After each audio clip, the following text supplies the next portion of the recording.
In the following video, you will learn how to add and subtract polynomials. In order to add polynomials, since there are no negatives, you drop down every term. After you do this step, you combine to solve. The first example of adding polynomials is 2x squared plus 5 plus 3x squared minus 6. You drop down every term since there's nothing to multiply by. You get 2x squared plus 5 minus 6.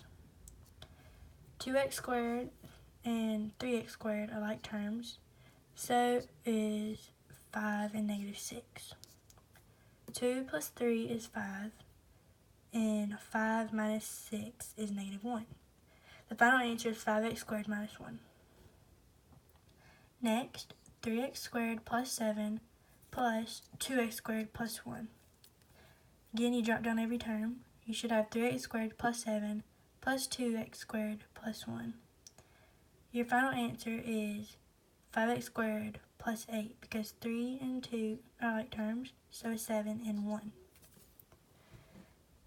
Next, in order to subtract polynomials, you distribute a negative 1 into the parentheses. You drop down the remaining terms and then combine to solve. First example of this is 4x squared plus 4 minus negative 2x squared minus 8. You multiply negative 1 by negative 2 and you get positive 2. Same thing, you do a negative 1 times negative 8, get positive 8. You multiply negative 1 because if there's no number here, then you have to imagine that 1 there, and that's what you're multiplying the terms by. You should have 4x squared plus 4 plus 2x squared plus 8 before you combine. 4x squared, 2x squared gives you 6x squared. 4 and 8 combine to give you 12. The final answer is 6x squared plus 12. The last problem is x squared plus 11 minus 3x squared plus 4. Again, you're multiplying a negative 1 inside the parentheses that it's in front of. You should have x squared plus 11 minus 3x squared minus 4.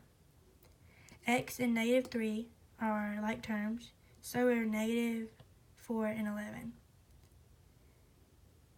X and negative 3 give you negative 2x squared. Positive 11 minus 4 give you positive 7. The final answer is 2x squared plus 7.